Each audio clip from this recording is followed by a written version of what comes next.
ನಮಸ್ಕಾರ Yoyo TV ಕನ್ನಡಗೆ ಸ್ವಾಗತ. Sandalwood ನ ಬಹುನಿರೀಕ್ಷಿತ ಚಿತ್ರ ದಿ ವಿಲನ್ ನ ಮತ್ತೊಂದು ವಿಶೇಷತೆ ಏನು ಅಂತ ನೋಡೋಣ.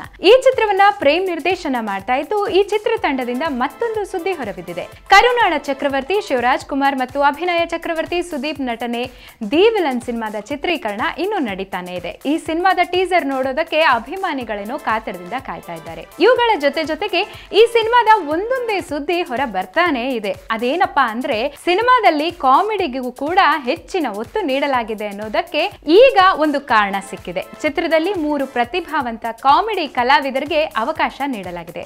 ದಿ ವಿಲನ್ ಒಂದು ಪಕ್ಕಾ ಕಮರ್ಷಿಯಲ್ ಸಿನಿಮಾ ಆಗಿದ್ದು ಈ ಸಿನಿಮಾದಲ್ಲಿ ಆಕ್ಷನ್, ಲವ್, ಕಾಮಿಡಿ, ಸೆಂಟಿಮೆಂಟ್ ಎಲ್ಲ ಇರುತ್ತೆ. ಮಜಾ ಟಾಕೀಸ್ ಮೂಲಕ ದೊಡ್ಡ ಹೆಸರು ಮಾಡಿರುವ ಹಾಸ್ಯ ನಟ ಕುರಿ ಪ್ರತಾಪ್, ಕಾಮಿಡಿ ಕಿಲಾಡಿಗಳು ಖ್ಯಾತಿಯ ಶಿವರಾಜ್ ಕೆ.ಆರ್. ಪೇಟೆ ಹಾಗೂ ಲೋಕೇಶ್ ಈ ಚಿತ್ರದಲ್ಲಿ ನಟಿಸಿದ್ದಾರೆ. ಈ 3 ಕಲಾವಿದರು ಸಿನಿಮಾದಲ್ಲಿ ಇದ್ದು ನೋಡುಗರನ್ನ ನಕ್ಕು ನಗಿಸಲಿದ್ದಾರೆ. ವಿಶೇಷ ಏನಪ್ಪಾ ಅಂದ್ರೆ ಶಿವರಾಜ್ ಕೆ.ಆರ್. ಪೇಟೆ ಹಾಗೂ ಲೋಕಿ ಅವರ ಕಾಮಿಡಿ ಕಿಲಾಡಿಗಳು ಕಾರ್ಯಕ್ರಮದಲ್ಲಿಯೇ ನಿರ್ದೇಶಕ ಪ್ರೇಮ್ ಅವರ ಪತ್ನಿ ನಟಿ ರಕ್ಷಿತಾ ತೀರ್ಪುಗಾರರಾಗಿದ್ರು. ಟೀಸರ್ ಮತ್ತು ಟ್ರೈಲರ್ಗಾಗಿ ಅಭಿಮಾನಿಗಳಲ್ಲಿ ಆಸಕ್ತಿ ಏನೋ ಹೆಚ್ಚಾಗ್ತಾನೆ ಇದೆ. ಇನ್ನು ಯಾವಾಗ ಬಿಡುಗಡೆ ಅಂತ ಕಾದ್ ನೋಡೋಣ. If you like this video ಬೇಗ ಲೈಕ್ ಮಾಡಿ, ಕಾಮೆಂಟ್ ಮಾಡಿ, ಶೇರ್ ಮಾಡಿ ಹಾಗೂ ಯೋಯೋ ಟಿವಿ ಕನ್ನಡವನ್ನು ಸಬ್ಸ್ಕ್ರೈಬ್ ಮಾಡಿ.